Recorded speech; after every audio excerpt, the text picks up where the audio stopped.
মনে হয় স্বরাষ্ট্রমন্ত্রী আইনের ব্যাখ্যা না দিয়ে আইনমন্ত্রী আইনের ব্যাখ্যা দিবেন। স্বরাষ্ট্রমন্ত্রীর এসবে মনোযোগ দেওয়া দরকার। স্বরাষ্ট্রমন্ত্রীর মনোযোগ দেওয়া দরকার। সারা দেশে কোথায় কোথায় সন্ত্রাসীরা রয়েছে সেই সকল সন্ত্রাসীদের তালিকা করে তাদেরকে বিচারের ব্যবস্থা করা দরকার।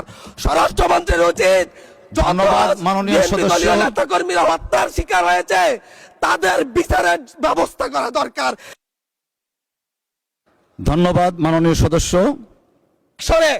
এই ইলেকশনে ভোট ডাকাতি দেখেছি, আমার ঘাড়ি বহরে হামলা করা হয়েছে। আমি কি এই ইলেকশনের জন্য নিজের রক্ত জড়িয়েছি? আমি আজকে স্বরাষ্ট্রমন্ত্রী আছেন, মাননীয় প্রধানমন্ত্রী আছেন, আমি এখানে প্রশ্ন করি আমি কি রক্ত জড়িয়েছি? আমরা রক্ত জড়িয়েছি বলে আপনারা আজকে সংসদে প্রধানমন্ত্রী স্বরাষ্ট্রমন্ত্রী হয়েছেন। রক্ত ঝরার পরে রক্ত জড়িয়ে গুলিবিদ্ধ হয়ে 3 দিনের মাথায় গুলিবিদ্ধ হয়ে দয়া করে থামুন মাননীয় সংসদ সদস্য, আপনার বক্তব্য অব্যাহত রাখুন। 144 ধারার মধ্যে আবার নিজে গুলিবিদ্ধ পা দিয়ে বের হয়ে গিয়ে সংবাদ সম্মেলন করে বলেছি আবার রাস্তায় নামুন, হাসিনা পতন হতে হবে। আমরা বলেছি নতুন বাংলাদেশ দিব। আমরা নতুন বাংলাদেশ আবার প্রতারণার রাজনীতি দেখতে চাই না, প্রবঞ্চনার রাজনীতি দেখতে চাই না। যেই গণভোটের পক্ষে আমাদের মাননীয় প্রধানমন্ত্রী প্রচারণা চালিয়েছেন, যে আদেশের পক্ষে মাননীয় সরকার দলীয় সংসদ সদস্যরা প্রচারণা চালিয়েছেন, আজকে এখানে এসে কেন এটা নিয়ে আবার দীর্ঘ আলোচনা হতে হবে? আমরা 90-এর গণঅভ্যুত্থানের কথা বলে যাই নাই। 3 জোটের রূপরেখা হয়েছে, বাংলাদেশ গণতান্ত্রিক ভাবে উত্তীর্ণ হবে কথা দেওয়া হয়েছিল, কিন্তু 94 সালের মাগুরার নির্বাচন কারা আয়োজন করেছিল? কারা 94 সালে মাগুরার নির্বাচন আয়োজন করেছিল? আজকে আবার এই সংসদে দাঁড়িয়ে আবার এমন একটা ব্যবস্থা নিয়ে যাচ্ছেন, আরেকবার যে মাগুরার নির্বাচন আয়োজন করবেন না এর নিশ্চয়তা কে দিবে? এর নিশ্চয়তা কে দিবে? আমি আমার সবচাইতে কম বয়সী প্রার্থী হিসাবে নিজের প্রার্থীটা জমা দিয়ে এলাকায় গিয়েছি প্রচারণা করতে, 3বার হামলা শিকার হতে হয়েছে। আমি সংসদ সদস্য হিসাবে এলাকায় গিয়েছি, সেই জায়গায় আমার উপর হামলা করেছে, সরাসরি ভিডিওতে দেখা গিয়েছে। অস্ত্র নিয়ে, দেশীয় অস্ত্র নিয়ে আমাকে কোপাতে আসা হয়েছে। তারা কারা?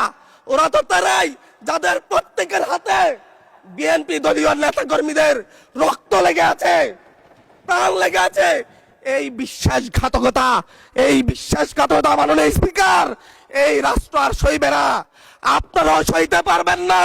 বিশ্বাসঘাতকতার মূল্য এই দেশে আবার দিতে হবে আপনাদেরকে।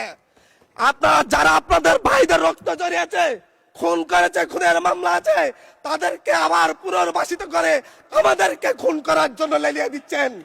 চট্টগ্রাম থেকে এক সাংগঠনিক নেতাকে পাঠিয়েছে অস্ত্র সহ আমাদের লোকজনের উপর হামলা করতে।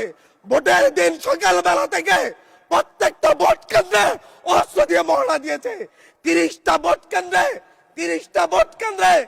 এনসিপির প্রার্থী, বিএনপি 2জন বিদ্রোহী প্রার্থী সহ কারো এজেন্টকে ঢুকতে দেওয়া হয় নাই। এটার জন্য কি আমরা আমাদের রক্ত জড়িয়েছি? মাননীয় স্পিকার, ইলেকশনের একদিন পরে আমাকে আর 1 মিনিট বাড়িয়ে দিবেন মাননীয় স্পিকার, 1টা মিনিট। মাননীয় স্পিকার, ইলেকশনের পর দিন এক নারী অভিযোগ করেছেন, এক নিরীহ নারী, ওনাকে ধর্ষণ করা হয়েছে শুধুমাত্র শাপলাগুড়িতে ভোট দেওয়ার কারণে। 1 ঘন্টার মধ্যে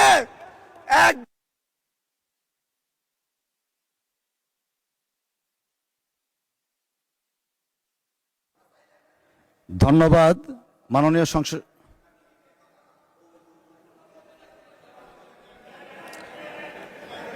আচ্ছা ঠিক আছে, 1 মিনিটের মধ্যে সংক্ষিপ্ত শেষ করবেন, 1 মিনিট।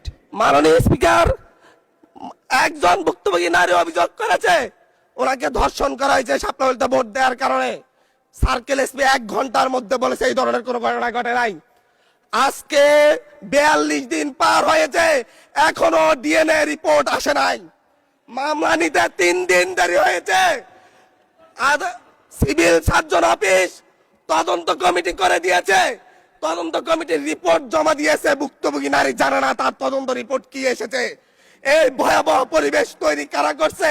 আমার মনে হয় স্বরাষ্ট্রমন্ত্রী আইনের ব্যাখ্যা না দিয়ে আইনমন্ত্রী আইনের ব্যাখ্যা দিবেন। স্বরাষ্ট্রমন্ত্রীর এসবে মনোযোগ দেওয়া দরকার। স্বরাষ্ট্রমন্ত্রীর মনোযোগ দেওয়া দরকার। সারা দেশে কোথায় কোথায় সন্ত্রাসীরা রয়েছে সেই সকল সন্ত্রাসীদের তালিকা করে তাদেরকে বিচারের ব্যবস্থা করা দরকার। স্বরাষ্ট্রমন্ত্রীর উচিত ধন্যবাদ মাননীয় সদস্য। নেতা কর্মীরা হত্যার শিকার হয়েছে তাদের বিচারের ব্যবস্থা করা দরকার। ধন্যবাদ মাননীয় সদস্য।